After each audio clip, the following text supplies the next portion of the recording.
Mr. President, napaaga po yata tayo. Ano? Napaaga po yata kayo. Ngayon. Anong maaga? Ilang minuto na lang, maaga talaga, papasok na tayo. Nasaan ba yung mga operator natin? Maaga ako talaga, inaayos ko na nga itong mga gamit ko dito, sarili ko. Yung mga operator, bakit wala pa doon? Ano daw po binaha daw po sila kasi malakas daw po yung ulan, kaya hindi po makaalis sa mga bahay. Hindi sila makakarating, pero yung audience natin, nandito, nakarating sila, oh.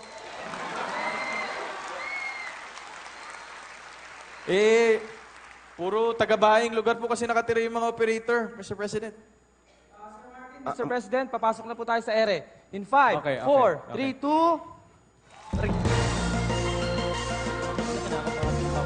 Ayan. Malas nga po kaya siguro ako na lang po yung tatanggap ng tawag. Okay lang po ba, Mr. President? Sige, mas maganda siguro, umpisahan na natin. Okay, ako na rin ang bibilang. 5, 4, 3, 2, action. Ayan, magandang tanghali po.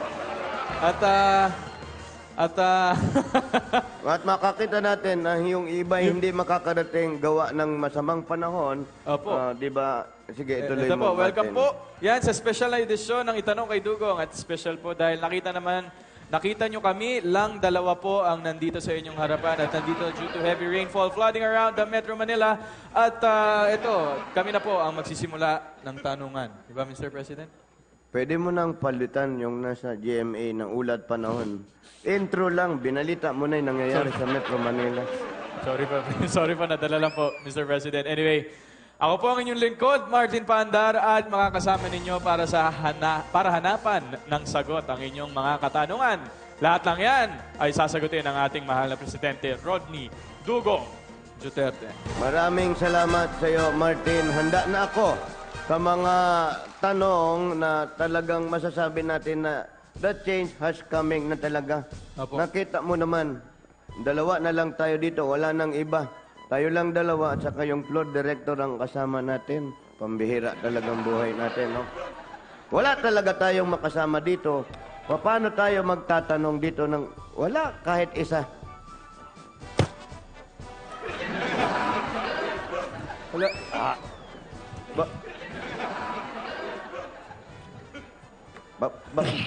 Anong ginagawa mo dito, BP? Maaari bang ako na ang magtanong? Saan ka ba galing? Bakit?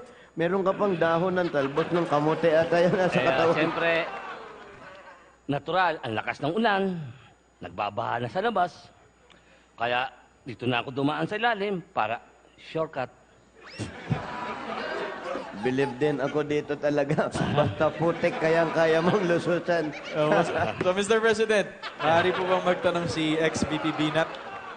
Total naman wala din naman magtanong sa akin at nandito ka rin lang at hindi ka lang lumusong. Nag-scuba diving ka pa talaga sa banat, sa kanal. Sige, hayaan natin siya magpaliwanag at magtanong ngayon. Payagan ko na yan, payagan ko. Okay po, pwede na po. The floor is open for questions, ex-VP. Yes, but before, Wala ka bang dalang towel man lang? medyo gipit. Alam mo naman, nagdaan ng eleksyon, naubos ng kaunti ang budget. But before my question, nais ko munang magpasalamat sa inyong lahat. Nais ko ring sabihin sa inyo na wala akong galit kay Nyoy at kay Mars. Meron siguro pero kapyangot lang. At sa panahong ito, ang dapat sa akin, magkaisa, tayo at kalimutan na ang kulay. Pero mahirap kalimutan. Na kadikit, isa pa, nais kong magbigay pugay sa mga taong nasa likod ng aking pangampanya. Sandali. Nandyan sila, paring Gerald.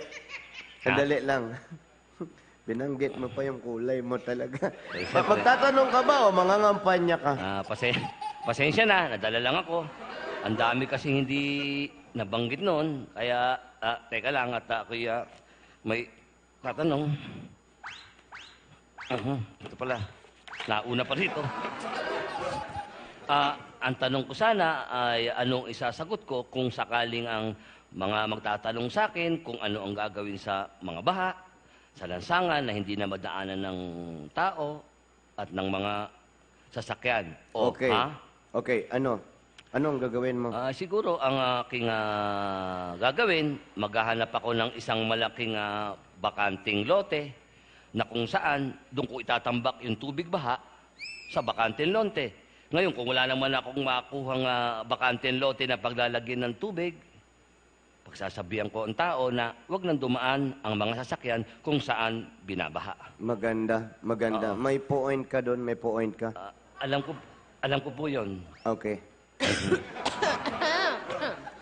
Paano, Hi. Ko parang medyo maulan ako. I too have a question. Senator Miriam. Oh, hi. Hello po. Good afternoon. Miriam, okay na rin. Siyempre, pwede ka mag-question. Sige, nandito ka na rin lang. Kausapin na rin kita. Mahirap kausap itong galing sa baha. Okay, Senator Miriam Offensor Santago, what's your question po, ma'am? Okay, sige. Thank you, Martin. Hindi ka lang pala handsome and gorgeous. Magalang ka pa. Ay, thank you. Thank you po.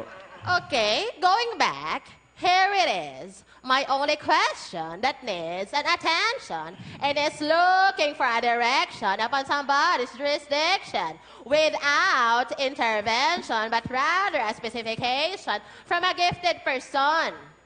And that is me.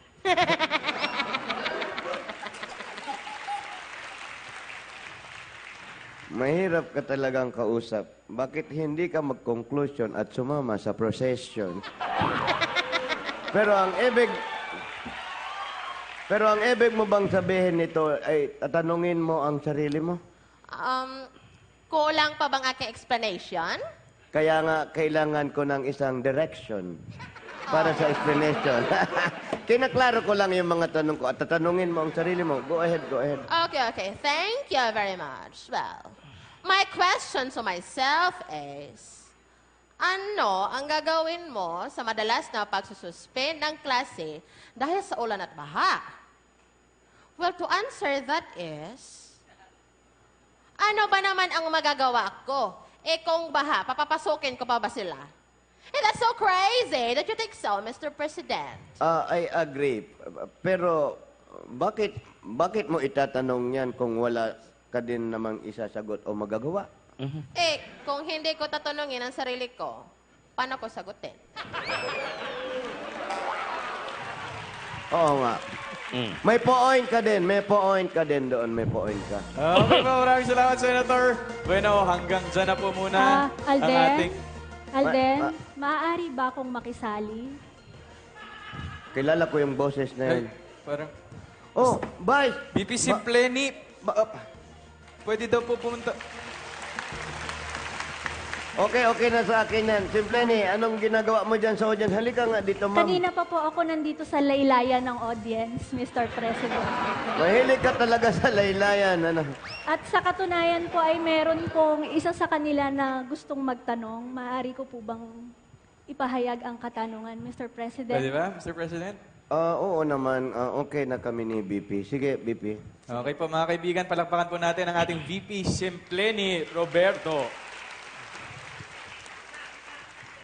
Magandang tanghali po sa inyong lahat at bagamat maulan ay narito kayo at sinamahan ng inyong lingkod.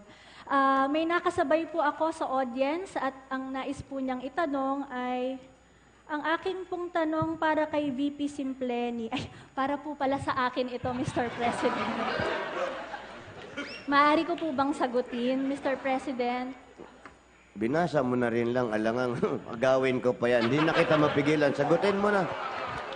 Sige po. Maraming salamat po. Ang tanong ay, VP Simpleni, palagi po kaming stranded kapag malakas ang ulan.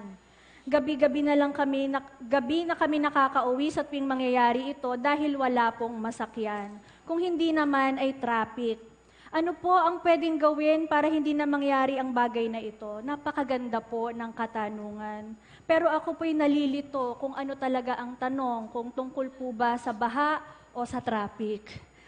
Ang kasagutan ko po ay ito, kung wala pong masakyan, mainam pong maglakad na lamang. At kung traffic naman, maglakad na lang din. At kung wala kang pag-aaring sasakyan, abay natural, maglalakad ka talaga. Yun po ang solusyon ko.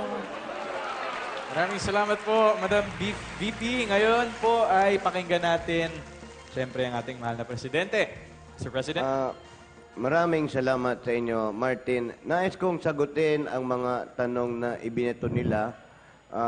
Unahin na natin yung mga tanong natin na nanggaling Wala na. Sorry, Mr. President. Wala na pong time. OT na po tayo. Kailangan na po natin magpaalam. Pambihira kayo. Wala nang time. Show ko ito eh. Bakit wala akong nasagot? Mr. President, siguro sa susunod na lang po natin yan sagutin. Magpaalam na po tayo. Final words na lang po from our guests. Magpa-final word pa ba ako? Sa kayo na nga nagsabi sa akin na wala na tayong oras. Tapos pambihira. Wala nang oras yung final word. Bahala. Okay. Okay po, Mr. President. Okay. Madam Lina. Your final words po, Mr. President. Anything? Anything to say po? Malamig naman ang ulo ko ngayon. Sabihin ko lang sa inyo, thank you and God bless you all. And wow, short but sweet. Maraming salamat po, Mr. President. At maraming salamat po sa ating mga panauhin na sina ex-VP Jojo Binat, si Senator Miriam Ovinsor Santiago at ang ating VP Simpleni Roberto. Ako po muli, si Martin Paandar. At dyan lang kayo dahil susunod na ang Salon Farewell. Dito lang yan sa Sunday Pinasaya.